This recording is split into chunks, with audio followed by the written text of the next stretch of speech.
Wow, you guys, that's so delicious. Look at that. Mmm. Mmm. And there's no oil in here. Today I'm making rustic rye and spelt scones with dried dates and dried cherries. Yum! I love scones, but rustic scones made with whole grain flours.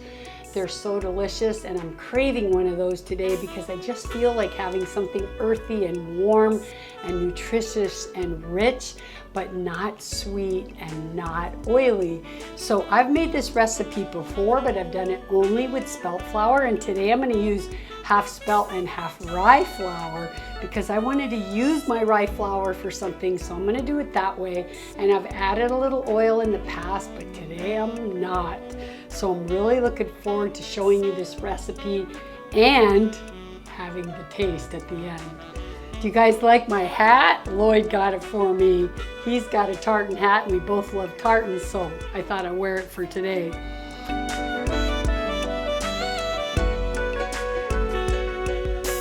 Okay, so let's get started. We're gonna put our flours in a bowl. That's the rye, and here's the beautiful spelt. And then we're gonna add our salt and our sugar.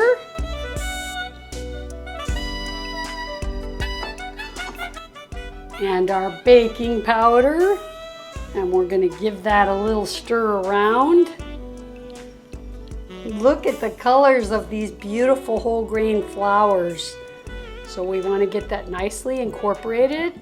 Sometimes it's just easy to do with your hands because when you're baking, it's so beautiful to put your hands. Wow, that flour is so soft. It's really good. And I like to put my cherries in my flour because that way they don't all stick and clump together because they get coated with the flour. So I'm going to do that right now.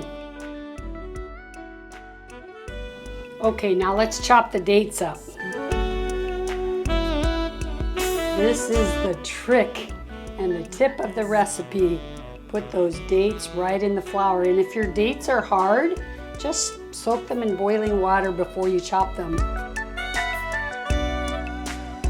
So now take your hands and just get those dates and cherries just all coated with the flour. Oh, that's beautiful. See how they won't stick together and then they stay separated, which is awesome. All right, that looks beautiful. Oh, I love this flour. It's so soft. The next step we're going to do is our wet ingredients. We're going to add our coconut milk.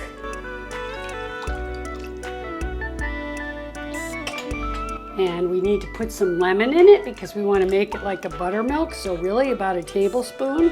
So we're going to whisk that lemon around, and that's going to make it like the vegan buttermilk, so it's going to make it nice and rich and add a little acidity to it.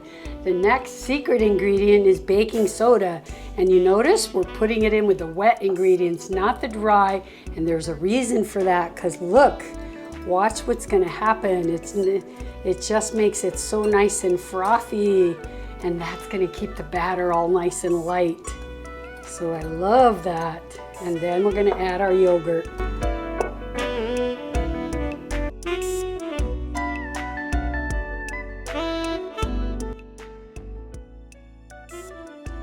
Now let's whisk that around, but do it a bit gently because we want to keep that airiness with the baking soda in there. And you know the routine from here, the wet into the dry. And now we're going to carefully mix it together. We'll put our hands in there fairly soon, but for right now, we're going to mix it together. But it's really important to not overmix this. You don't want really tough scones. This isn't like a bread dough where you need to knead it together. It does have to come together, but you're doing your best to not overmix it.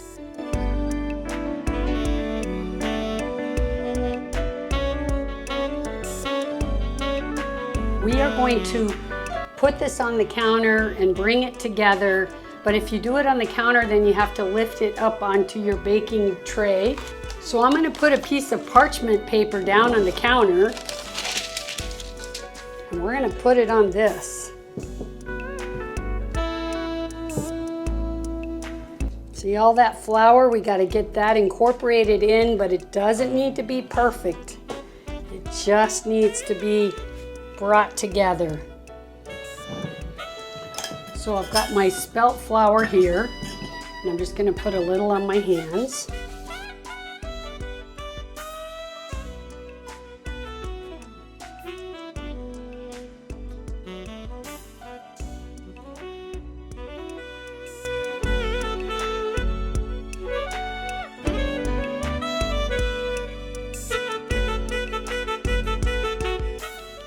I'm going to add a little more flour to the top to keep my hands from getting too sticky. More flour on my hands. And you can just take the paper and fold it over, peel it back. And this will roll over and get the sticky side on the top. Now, be careful, don't overwork this. The main thing is that you're just wanting to be able to spread this out into a nice circle shape.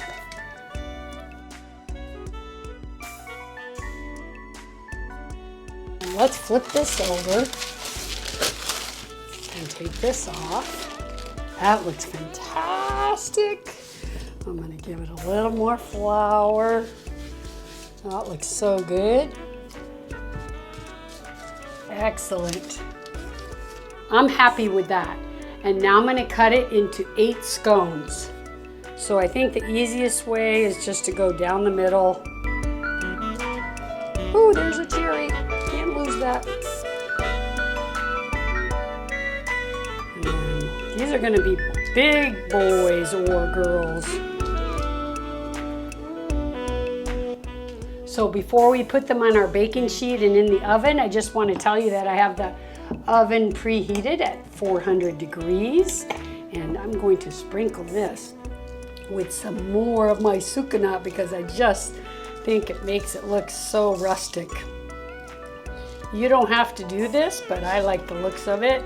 And if it melts, it'll be good. And if it doesn't, it's still going to be delicious. In the oven she goes, 400 degrees, about 20 minutes.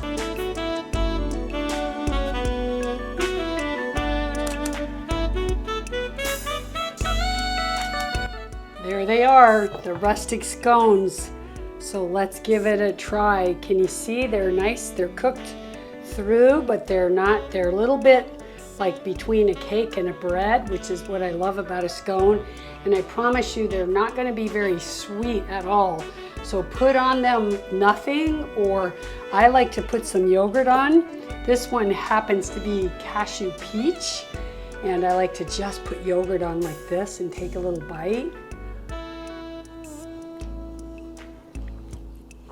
Mmm. Mmm. Wow. That is so good. I brought out regular butter, a little maple syrup, and this yogurt, but I just want to show you, look at, do you see the cherries and the date? Look at, there's a date right there. And I'm going to take a bite of this without anything on it because I just want to taste the earthiness of the flour.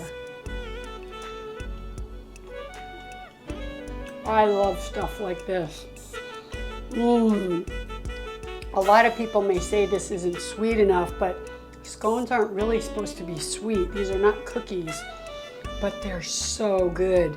And the flour, the whole grain flour, it's so delicious. I've got to try it with all of the stuff. Let me try a little butter.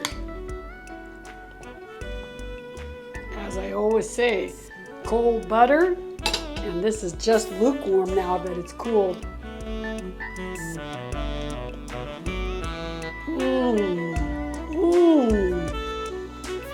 mmm, mmm, mmm. Wow. And I highly recommend putting the sugar on the top because it stays crunchy and it's so good. And there's no oil in here. The yogurt's incredible. You can just buy plain coconut yogurt, I love these Kulina yogurts, and this has many different flavors. This one is cashew peach, but there's sour cherry. That would be good. I love the plain. This is really good. I wish I could give you one. They're so good.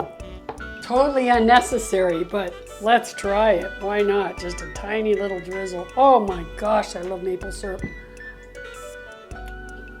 Now we're talking. Maple yogurt, maple butter, maple anything. This is delicious though. And I would store these to keep them soft. I wouldn't leave them, you know, to dry out too long. I'd probably store them.